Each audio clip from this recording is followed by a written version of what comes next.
We greet you with love. We say good morning. Welcome to Top of the Bridge Up and Go. My name is Richie B. DJ Audley's in the building. You know, it's already day number 10 in the month of November. Do I need to remind you? Christmas is just around the corner. Thursday morning coming down. We're going to make it very special for you today. Keep it locked right here on 99 on the FM band. Wagwan Sajay. Big up yourself. Morning Bridge Nation. 99 on the FM band. That's where it ought to be. Keep it right there. We'll move right into WTF. What the fact? All right, now here it is now. It is impossible, Bridge Nation. It is impossible for most people to lick their own elbow. You know, believe me, try it yourself and find out. However, not hit, but lick. Lick. Yeah. Yeah. Okay. Now here we're going. The reason it's physically impossible to do so, and the reason is that from any angle that you take your tongue is instantly too short to reach the tip of your elbow.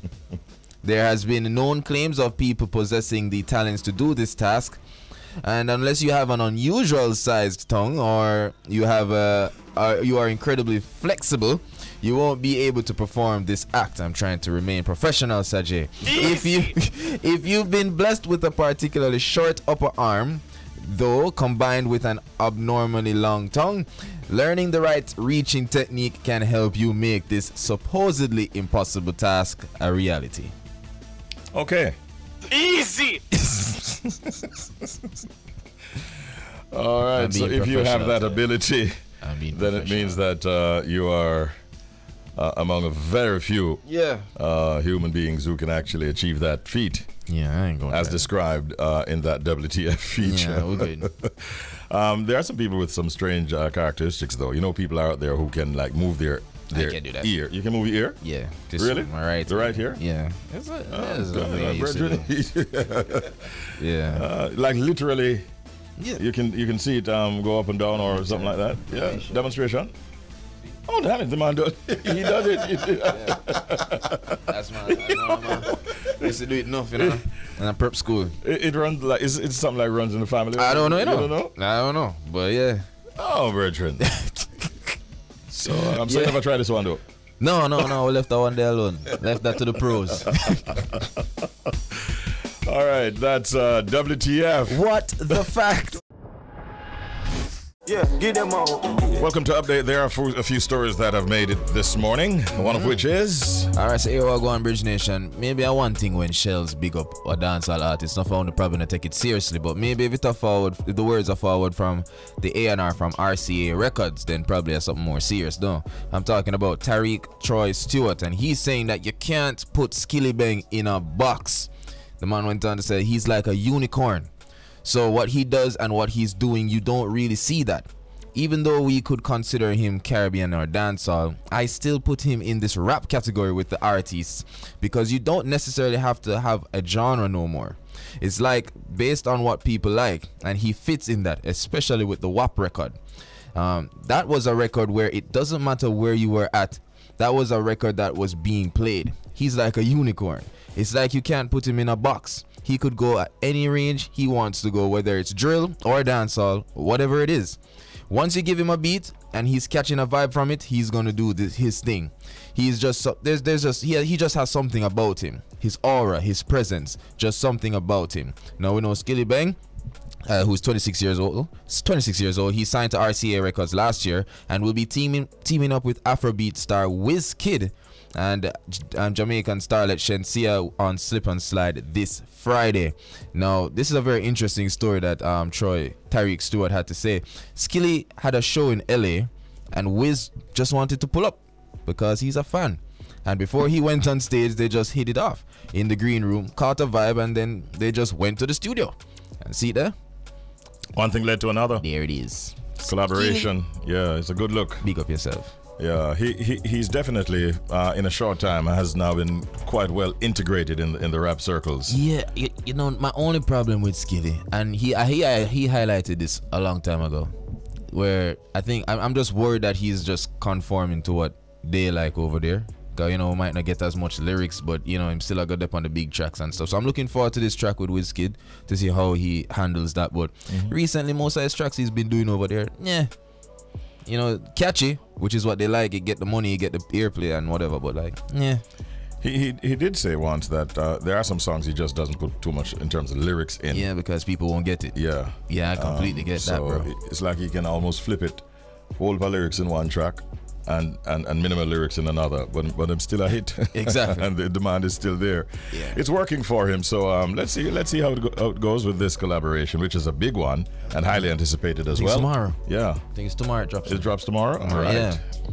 Go do you think Skilly? Excellent. Thomas Proud and Jamaica Proud as well. All right, so Queen of the Dancehall Spice has come out and has spoken. She has confirmed that she suffered from a ruptured hernia and sepsis earlier this month. In a statement which was shared to Instagram yesterday, Spice explained what transpired over the last week, which resulted in her being rushed to the hospital for emergency surgery. She said, and I quote, "Thank you, Jesus, for saving my life. Hey, besties, I'm in a better place today to properly update you on my current health situation. I suffered a damaged hernia a few days ago that sent my body into sepsis. As a result, I was rushed to the hospital for immediate surgery." She also addressed the rumors that she was in a coma and had suffered a heart attack, which were debunked by her agent following cosmetic enhancement surgery in the Dominican Republic. She said further, "As you know, I've been off social media for a while to rest mentally. So little did I know that during my medical scare, it was already being said that I had a heart attack, I was in a coma, and that I died. But none of that is true, obviously. Certainly not the latter." And we have seen a comment from a plastic surgeon named Dr. Jan Hotrit, who is employed to the Pro Surgicare Services Limited. And he says every repetition of surgery can be considered dangerous. He said further, a hernia is one of the complications patients are informed of when they consider liposuction. It's rare, but it happens, and it is definitely a part of the conversation. He says scarred tissue from previous surgeries makes it hard to see what is going on under the skin. So he put that out there from a medical perspective. There are some people who are having difficulty sort of believing all that is being said. But we just hope that Spice will be A-okay. Yeah. You think that this might impact the number of maybe females or others who would want to do body enhancement or liposuction and stuff like that, those kind of procedures? Well, first and foremost. No, God, please, no. All right, that's Ajay. But no, for me personally, I think right now, Spice should be aware of her influence. I think she knows by now. And like just a while ago, she influenced me to go look at what sepsis is. And I will go around here. And so I think it's actually really interesting to see what happens from here on in. I know a lot of women would be thinking twice if they're gonna run under the knife certain way. But all in all, Richie, when I see that she did post, but I just glad. Yeah. Because I just wanted to hear from her if it was possible. No more hear from no promoter, Spice, and I'm glad she came out. Yeah. We have to just take her word for it, you know. Right, and wish her well. Yeah.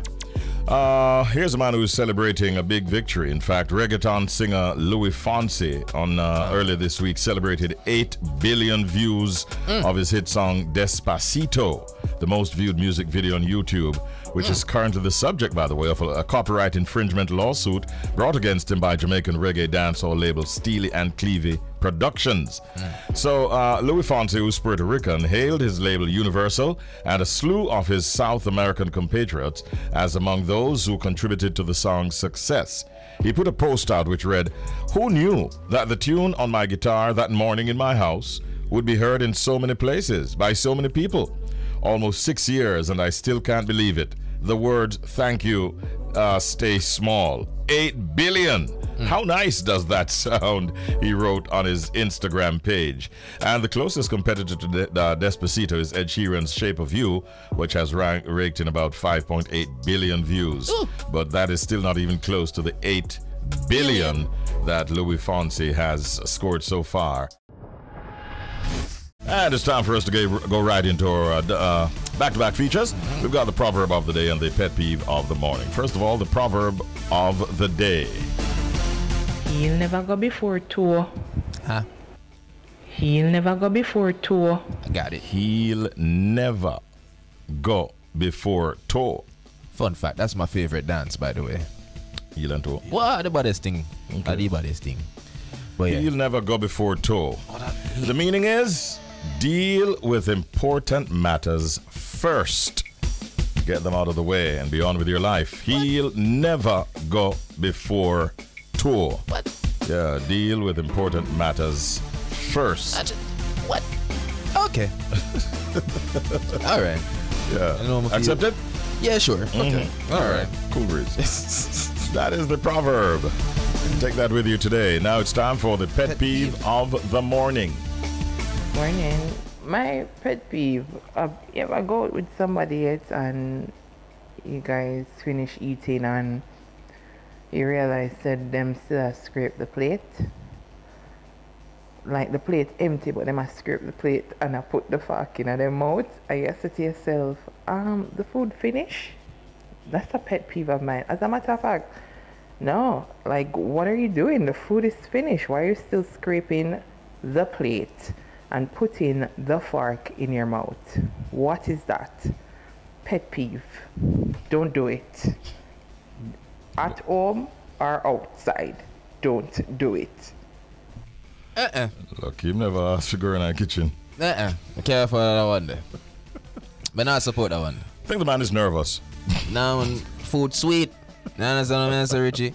Hey, will that be the plate of script? You know which one sound good? When this styrofoam box of script. Ask how you know when box food nice and you're you say, And you know what funny? What? That sound like a lady listener. You see me? Let's say she cook for the man. She don't feel good when she come out and hear the plate go because she knows that the food slap. I wonder how she would react if the man started to slurp. No, me go. Let me tell you something. You see, if in a public though, cause she kind of lost when she said even at home. But like if it was like in a public space, like we go to a restaurant and think, alright, fine, we'll do that script all the people that play it in a fine dining establishment, and especially the soup slurping vibe. But sometimes the soup hot, Richie. So you know if you say, the man just kind of forget. Man just comfortable with it. Yeah, and I enjoy the fork in the mouth, and he never remember. He never realize it's still there. I try to figure out a way still, but I don't know. Hey, you see me, that's why I'm ready to do the fine dining thing. Me lose my head and forget which part of the car, man. Hey, what happened? Exactly, car. Richie, man, I remember one time, you know them places have the 3-course meal thing. Yeah, sometimes I have 5. You get the soup, right? Yeah. You don't have a little spoon. I mean, watch everybody, but there's a point where the spoon just can't help. But am I going to ask for a straw? No. Take up your bowl. No. Yeah, man, just take up your bowl and go. Give me a second there. No, God, please, no. Sometimes I apologize, sometimes I just go feed. Because sometimes the spoon now get everything. Please put that under the heading comic relief. Just a say. Oh gosh, I guess to each his own. Yeah. That's all we can say. But back to the virgin there. I don't think she's going to be going back out with that. Yeah, I don't know. That's soon. all I got, man. It's rough. Can't go out on that scrape plate. Yeah. Food, what is that? Food nice. Hold on. You that do it too? Hold on. Not in a pub. Hold on. Not in a restaurant. Lucky the plate not missing. Oh gosh. Right now, we have a very special guest to talk to us about some activities that he's been up to. Malachi Smith will be talking to us about primarily about the Jamaica Poets Nomadic College and School Tour, which we understand began some 3 weeks ago. I think the date was Tuesday, October 25. Been a stellar lineup of poets such as Dr. Amina Blackwood Meeks. Part of it, she presented on storytelling and stage presentation. Also part of the tour was poet Cherry Natural, presented on dub poetry, and there's a poet by the name of Anne Margaret Lim, who presented on other genres. They visited educational institutions across the length and breadth of Jamaica to share their gift and their talent. And we understand it has gone down very, very well. This morning we're joined by the Conceptualiser of the Jamaican Poets Nomadic College and School Tour, Mr. Malachi Smith, to tell us more about this vision that he has brought to life. Good morning, Malachi. How are you today, sir? Greetings. Good morning, Richie B, to you and your listeners. I am well. Thank you. All right. Must be on a, shall we say, on a high with the success of the Jamaica Poets Nomadic College and School Tour. It seems to have gone down very well, hasn't it? It has exceeded all expectation, and to say a high is like an understatement. Wow, yeah, you have a lot to celebrate. But take us back to the vision and how it came about and how you brought it to life. So it started with a series of dreams that I began having sometime in like 2016 thereabout. So in 2017, I had to come to Jamaica, and I called 7 schools, and everyone said come. And while I was doing that, I was invited to an uptown function. And somebody got up, one of our leading fashion designers from New York, and she said, this poet is in the house, he can't be here and don't do anything. So I read a poem, and this female got up and asked, are you coming to Campion? Mm-hmm. And I said, I don't know anyone at Campion. And everybody started laughing. She was the principal for Campion, and she said, you have to come to Campion. And the rest is history. It has been a great trip. The students have warmed to us, teachers, faculty, and the important thing is the mission. When we see in real time how we're reaching and we're touching lives, that is what is so important. Mm-hmm. I remember us reading at one of the leading education institutions, Fire Learning, a couple of days ago, and one of the leading lecturers was saying that since the COVID-19, they have been struggling so much on the campus, and the tour has brought this life, this fire to it after the students got together and they started planning all kind of stuff, and she was like, you don't know what you guys did. You don't know what you guys did. Yeah. So that is what it's all about. So good to hear. So good to hear. Now, tell us, Malachi, though, why would you say it is important for students like the ones that you interacted with to be exposed to dub poetry and storytelling? Well, it's more than dub poetry, Richie. In addition to dub poetry, there are poets who practice in other genres. But poetry in particular, poems have a way of uplifting, inspire, improving one's cognitive ability, because poems teach you to think deep. Like when you hear Miss Lou poems, most people think it's a joke, but when you really look at how deep these poems are, so you begin to learn lessons. For argument's sake, yesterday we were down in Arnett Gardens at Havana Plaza, mm-hmm. and we were reading to primarily small children at Jamaica, a New Jamaica of Peace Foundation. And when you see the interaction with those children and what the message is doing in real time, that is what it's all about. It uplifts, it inspires. It also helps with conflict resolution. It helps children to deal with trauma, write out the pains and stuff like that. We had an incredible example of a student at Manning's who had experienced a number of traumas in her life, and she actually took to writing. And I was telling them to the students that when you get to like a grad school, if you want to go further in career, the sciences or what have you, you have to start writing, a lot of writing. So what better time to start than with poetry? Lovely, lovely. Now, greetings, Mr. Smith. Shelz here. Now, you kind of went into my question a bit, because I wanted to know just a little bit more details on the schools that, you guys have visited, and what were the reactions like from the students? I remember back in my day, well, I'm not going like my old Mr. Smith, but I'm not that old. But back in my time in high school, poetry was such an escape for me. But it wasn't the same for like everyone in the high school. Everybody seemed too busy. Poetry was boring and all these things.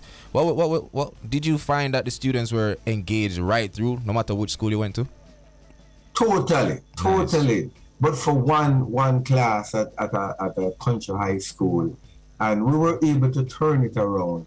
As a matter of fact, 1 year in 2019, we walked into one of the leading high schools, and the students were like getting ready to beat up the teacher, and the teacher was just ready to react. When we walked in, wow, they were all surprised.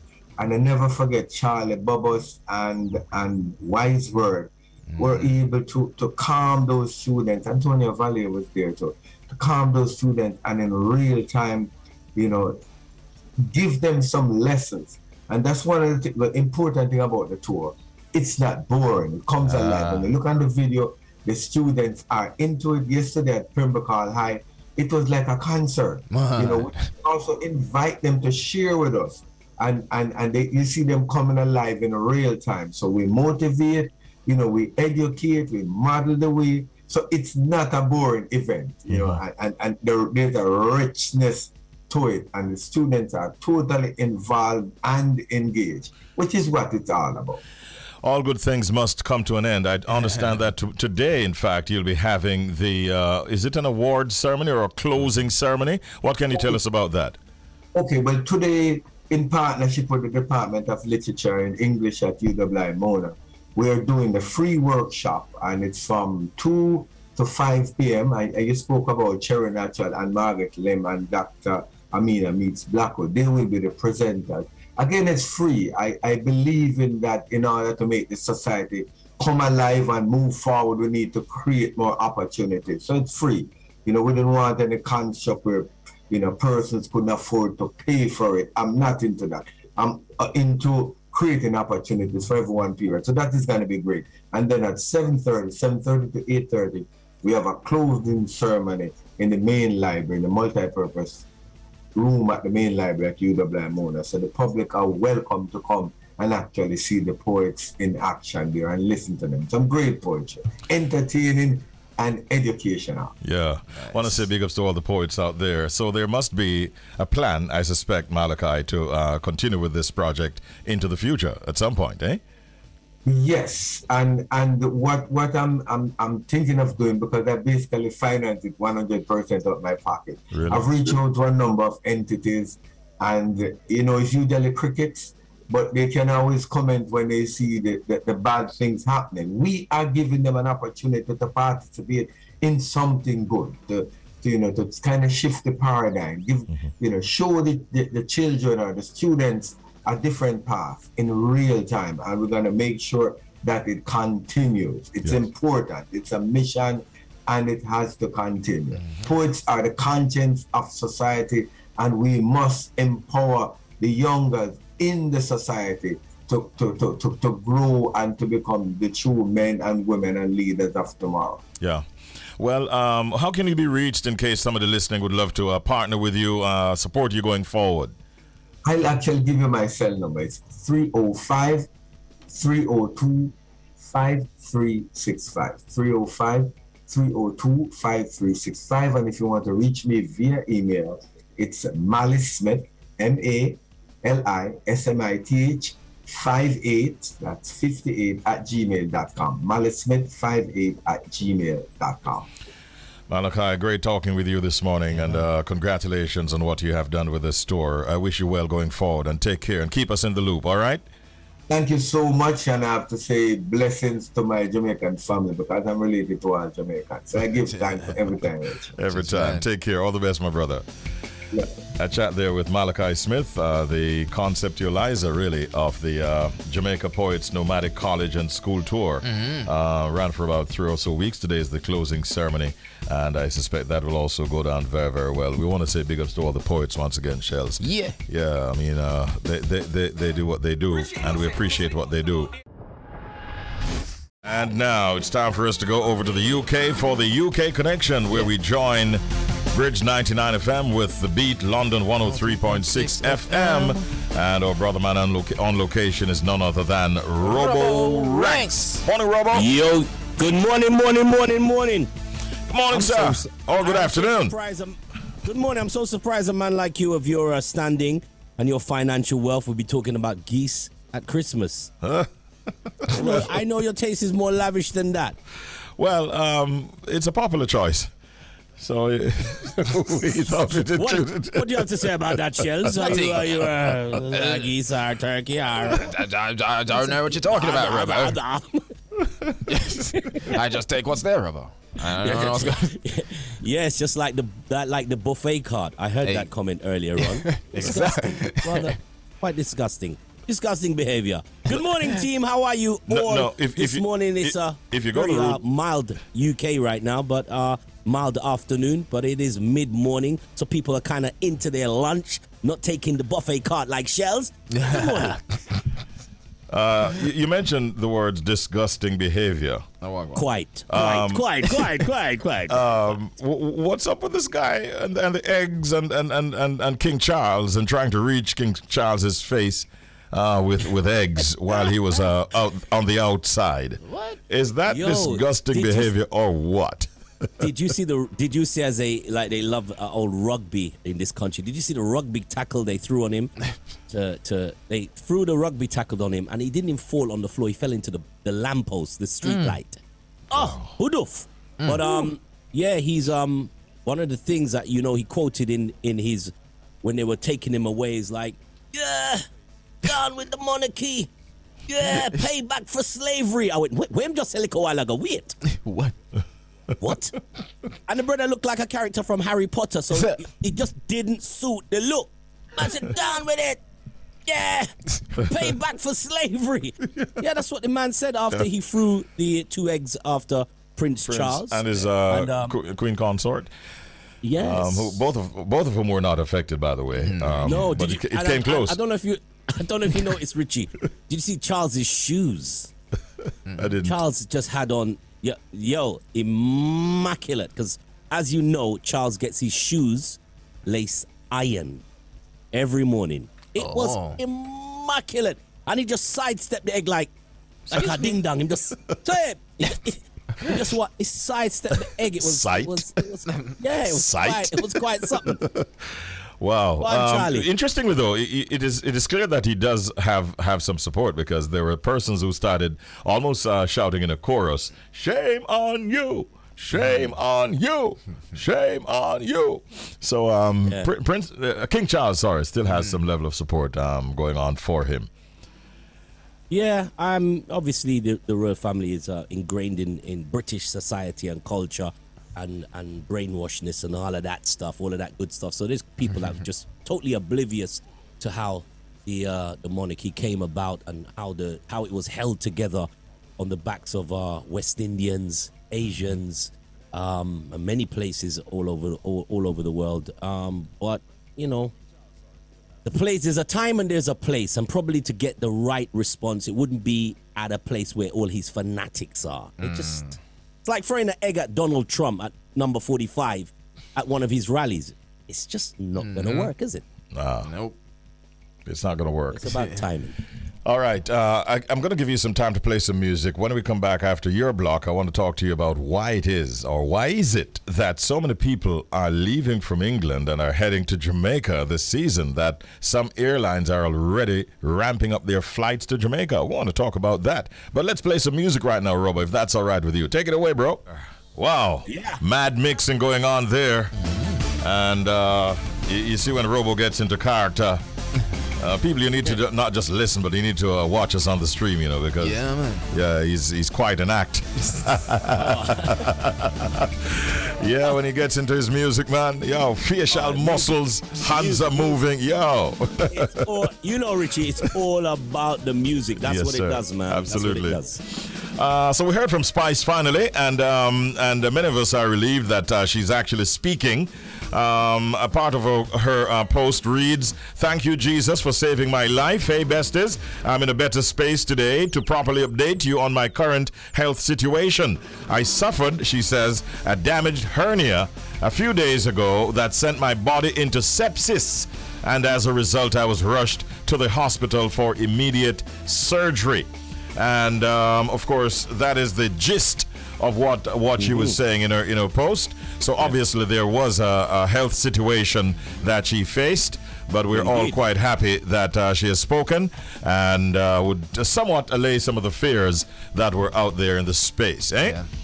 Yeah, and I mean that's what we were alluding to last week, without having the scientific. So we're not doctors, but we knew there was something that was out there. But we should be more concerned about her getting better more than why and where and how and who. It's just at the end of the day, that's where we focus our energies on any of our friends and family, to the music, and especially to our music family. Right. We just want to see them get better. There was a plastic surgeon by the name of Dr. Jan Hotrit who was asked to comment on a similar kind of situation.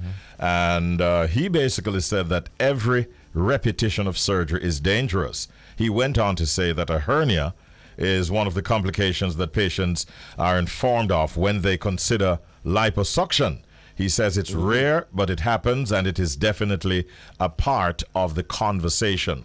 So by so doing, he's shedding a little bit more light on it.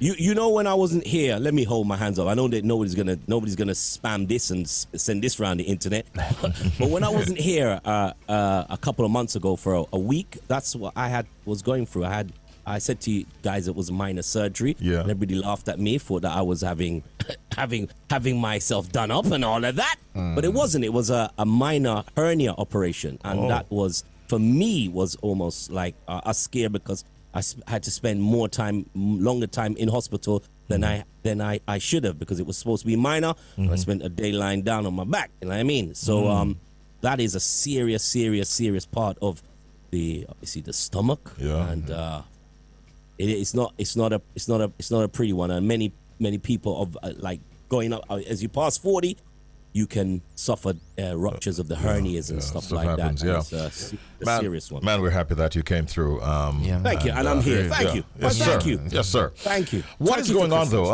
Any explanation from you as to why so many people from the UK are flying down to Jamaica? We understand that British Airways and TUI and Virgin Atlantic are all ramping up, increasing their flights because of the demand, as people from the UK just want to be in Jamaica for Christmas into the New Year. Yeah, it's cold up there. Is it because of the temperatures? One of the things is, I think the most significant thing is thirst.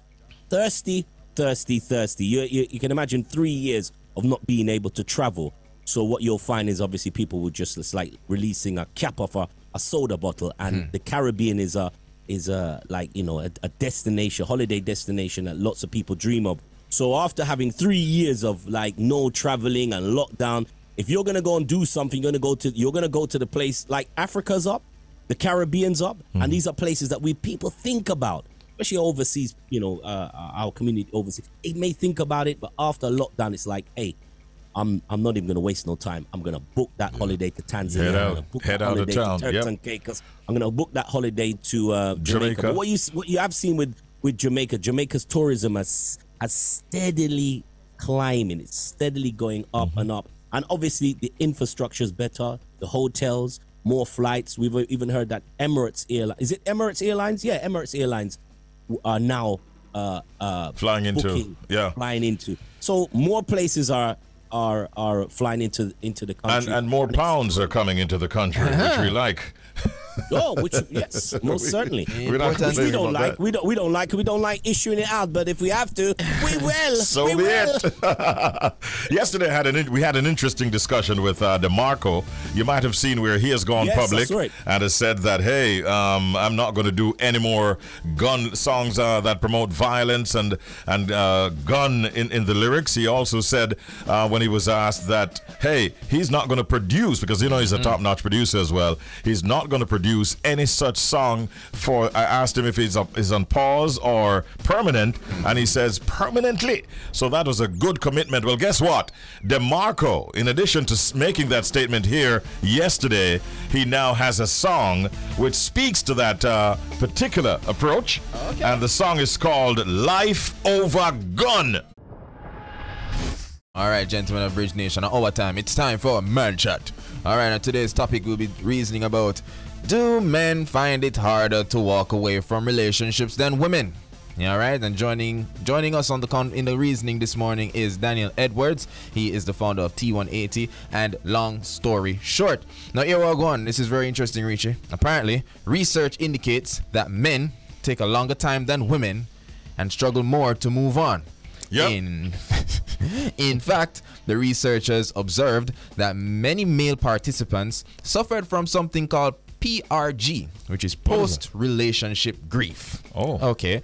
At the time of the study, even if they had parted ways more than a year ago. So that's interesting.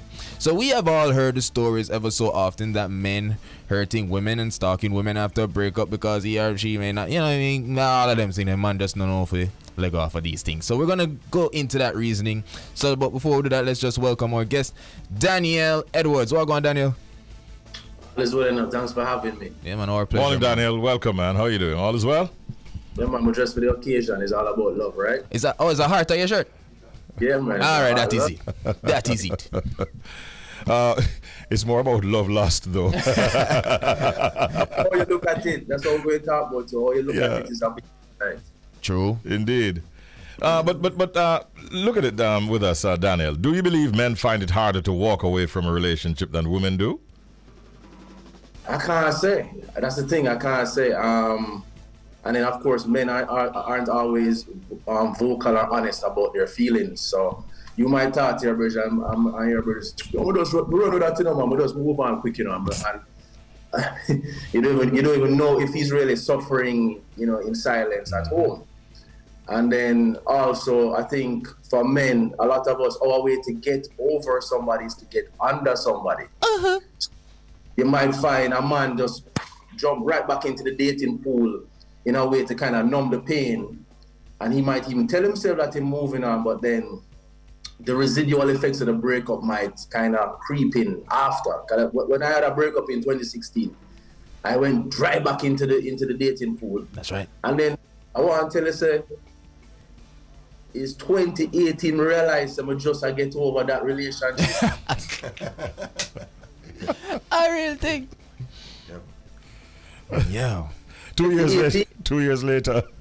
2 years later. Wow. Girls, this girl kept saying, "You're not over," and I'm like, "I'm get over that long time." Yeah, simple. I wasn't. That's interesting. You know, I'm a feel going though, gents, and Daniel, I want to agree with me. I feel like no matter. So I believe is men. If ever supposed to pick a side, I do understand where you're coming from, you know, Daniel, that it's kind of hard because a case by case thing, you know, different strokes for different folks, all these things. But I do understand why women would even say it's harder for men, because there's this little thing or a big thing called ego that really plays a massive role. Yeah, that's what I'm saying. And I feel like for my case, I feel like men care too late. That's why it looked like, you know, women. So for the men who feel like, no man, a woman harder to get over a relationship, is because women show their signs of grief a little earlier. Like once it done, woman a ball, all these things. But as men, nah man, we go on a club where we do all this in the early part, and then by the time we look 2018, we still a ball. Then really, yeah, real thing. Yeah. So I feel like that's an interesting point. But I want to ask Daniel, like, why would you think though? You know, with people saying, like, women especially saying that, you know, men are always causing the end of a relationship, so it's easier for us to walk away. You know, what is your views on that? Do you think it's really easier for us to walk away, even if it's a case where a man ends the relationship? We need to stop having these men, bro. It's just case by case. Thank you. There are certain variables that come into play. First of all, who is the person that ended the relationship? Who is the one who felt wronged? Who is the one who is benefiting from getting away from all of those factors come into play, and that will depend on who is happier first, who moves on first.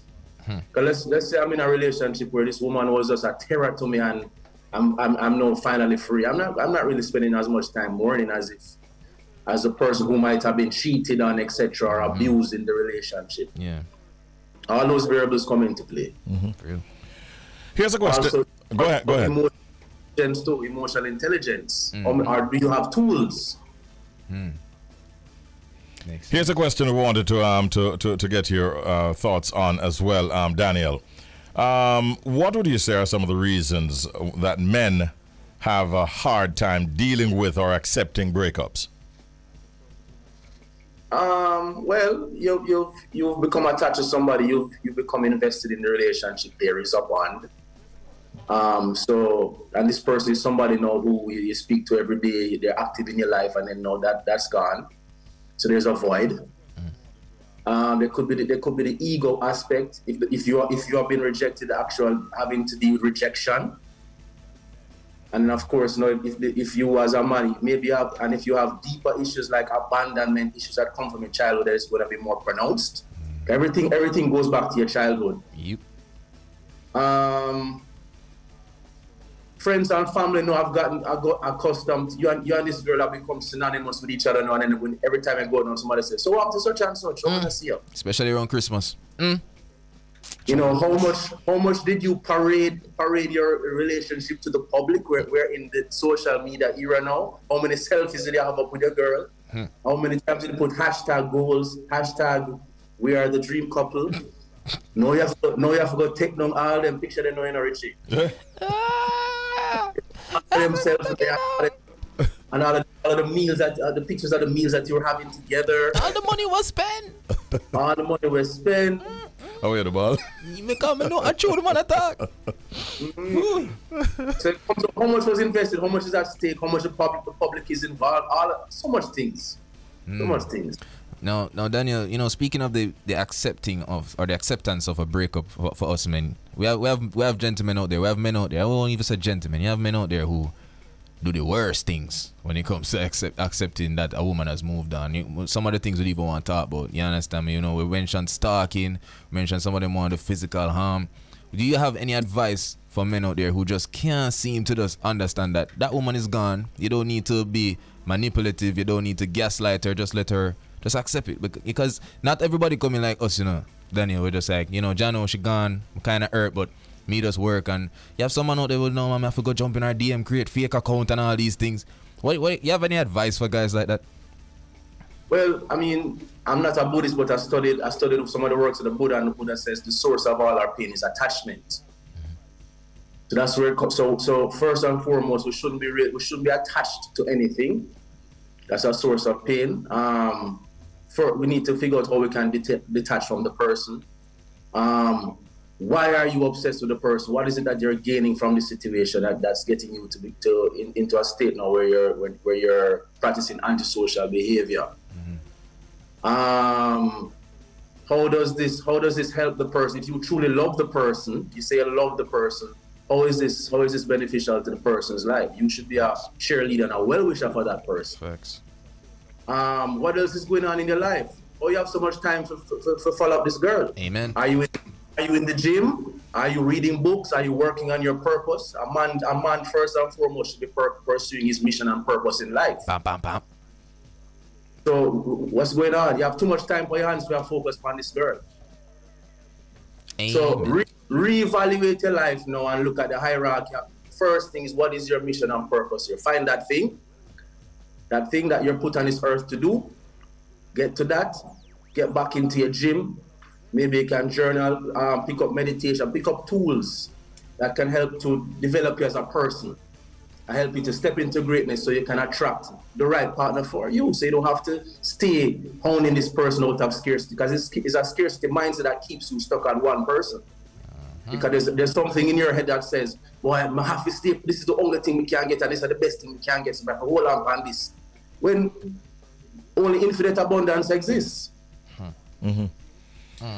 So these are also ways, I suspect, that we can what you call it now, avoid or reduce the same thing you mentioned earlier, Shelz, which is PRG, post-relationship grief.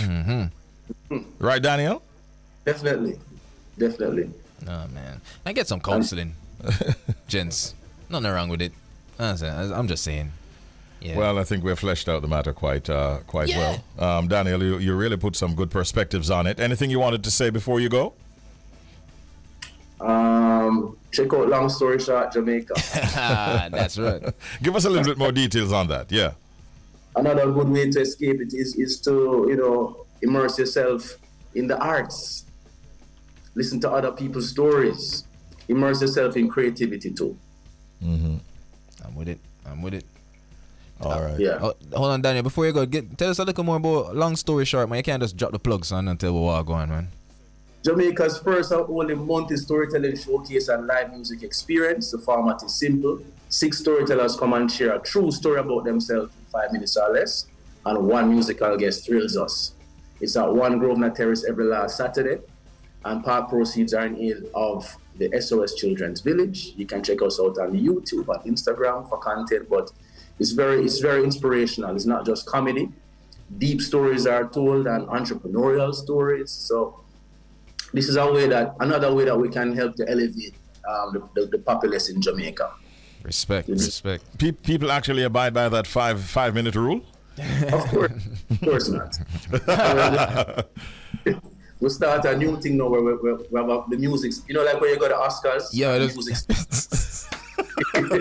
Yeah. Before you mute the mic. We reach the 7-minute mark now. You just hear the music. Signal. All right, good luck with that. And by the way, do you already know the next guest for Long Story Short, or that's not yet available? That's a secret, but we're looking at some interesting people. Yeah. I think by next week we're going to know. All right. Let us know when you have that confirmed. All right. And thank you, Malik. Of course, thank you, Daniel Edwards. Appreciate the thoughts this morning inside of Man Chat. Looking at the subject, do men find it harder to walk away from a relationship than women? Of course, as we mentioned, Daniel Edwards is the founder of T180 and also Long Story Short. Great having you this morning. Have a great day, my brother. Respect, bro. And Shelz, we do have a very special guest in the studio at this time. We have described him all morning as an interdisciplinary artist and creative director.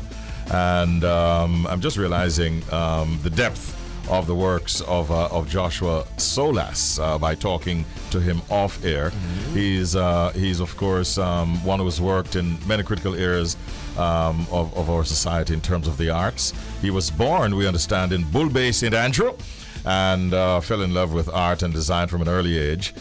He studied overseas and worked overseas, and he's back home now running his company, Solas Inc., and has worked with a number of, shall we say, big-named Jamaicans, including Sean Paul, people like Tessellated, Runkus, Jazz Elise, Protege, doing creative work for all of them, and the list is much longer than those mentioned a while ago. Seems like you have a lot to celebrate and a lot to be thankful for, Joshua. Congratulations, man. Welcome. How you doing? I'm good. Thanks for having me. It's our pleasure, man. Yeah, the humility that you display, we understand that you have a lot that you can celebrate, and we're proud of you. Yeah, man, I'm grateful. Yeah. Mother raised me good. Yeah, there you go. Let's go back to the very beginning, though. What is it about the arts that sort of grabbed your attention from an early age, as we read a while ago? Well, I guess that's the way that I've come to understand the universe, you know, like it's a way that we connect with people and, you know, connect with the environment and that kind of thing. And I think I tell people all the time, art, religion, science, they all do the same thing from different angles. Like they help us understand what's around us. Right. You know, sometimes it's just internal, sometimes it's interpersonal, sometimes it's, you know, depends. Right. So this early age that we talk about, how early was it that you really got attracted to this this lifestyle, so to speak? Well, my mother would tell her that when she was busy working, I'd go and work too, you know, for the air quotes. So I mean, I was always making things and mashing up my toys and putting them back together in different ways and that kind of thing. But you know, it started to make sense that this was a career in my teens. And then when I started to, you know, when I was picking subjects for CSEC, and I was picking for architecture because that's where the money was at.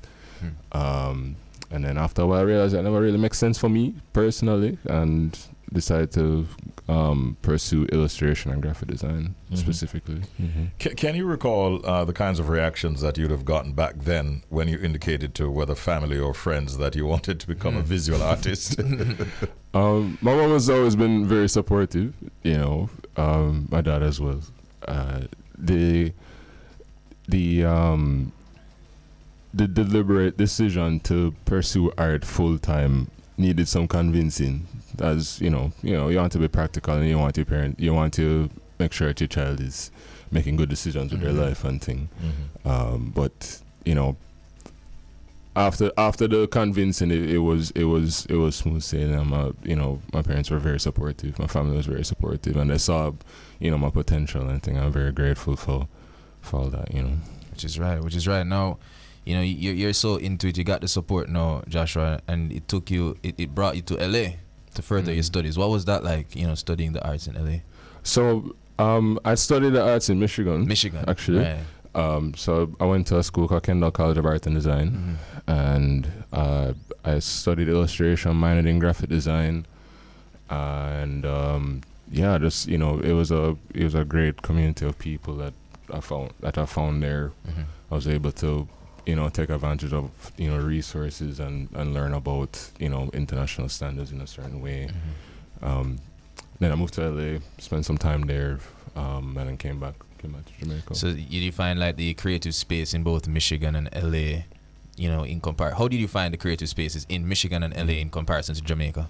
Very different, and they're very different from each other. You know, Michigan, specifically Grand Rapids, it's a Midwestern city, and you know, as a result, the community is a bit smaller, tighter knit.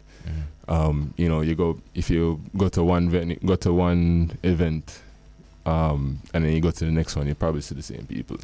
You know what I mean? LA is a much larger, much spread out, you know, community when it comes to the arts too. When I was there, I was working, I was trying to, you know, soak in as much culture as I could. I was working in the galleries there. I was at the Marciano Art Foundation and the Borough Museum as a gallery attendant, just, you know, telling people not to touch the work. You know? But learning a lot just being in the space. Yes. You know, I got paid to study contemporary art. You know, which was a nice deeper dive into, like, you know, my understanding of the art world and how to visually communicate effectively. Nice. Walk us through a protege or a Sean Paul or Runkus, Jazz Elise, any of the names that you've worked with, and there are many others, tessellated. They approach you with a project.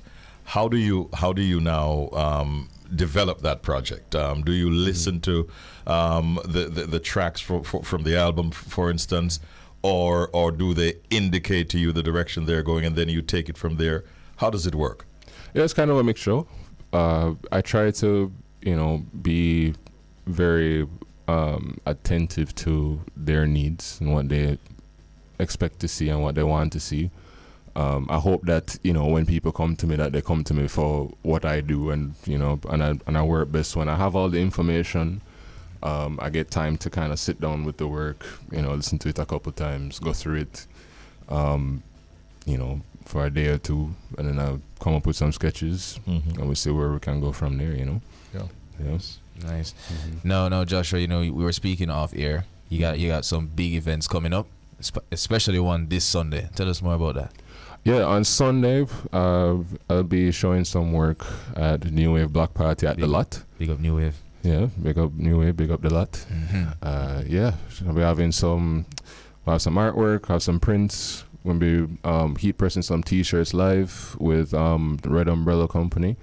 Yeah, so, you know, buy tickets, pull up, be a good time. Yeah. Nice. Young people are listening to us right now. Would you say that this is an area that one can eke out a decent living from? Oh, absolutely. Definitely. Yes. You know, as I said, I'm very grateful. I'm very blessed. You know, the money is not where it needs to be, where I envision it, but it's getting there. It's getting there now, and, you know, we're moving with it. You know what I mean? So, like, you know, I've been doing this professionally for, you know, well, professionally full time for probably about 3-4 years now. So, you know, I said that any business takes 3 years to hit its stride type of vibe. So, you know, I think I'm doing all right. Yeah, I hope so. Some would say you're doing very well. Yeah. Congrats, man. Well, good work. Good job. Definitely. Do you focus on other professionals like yourself? Names like Neville Garrick come to mind. There's a brother formerly from Home Tea. Name is eluding me right now, my brethren. But he's also an artist who has created a lot of covers for other recording artists and so on. Do you focus on other artists and their works as well to be inspired by them? Yeah. I'll tell you, when I was starting out, my main point of reference is a friend of mine, actually, Taj Francis. He was probably one of the first people I saw actually doing art commercially full time, or, you know, in a certain capacity that made sense. Yeah. You know, it was him, Matthew McCarthy, you know, a couple other people, but those are the main two that kind of like made me think, oh, I can actually do this. Yeah. At that point of reference. Yeah. You know? Yeah. And they're Jamaican too. Exactly. And I you know, became friends like years later. You know, is great. Yeah. And then but there, other people outside, like when it comes to internationally do sounders, Stefan Sagmeister is a renowned graphic designer, creative director as well. Those are the people that come into mind right now. But yeah. Well, listen, man. Continue, keep on keeping on. Your works are definitely getting recognition, and so will you. So we expect that your client base and list will grow, expectedly, phenomenally in the course of time. Big up, man. Enough respects for what you've done and all that you continue to do. Big respects. Nice meeting you. Thank you. Blessings.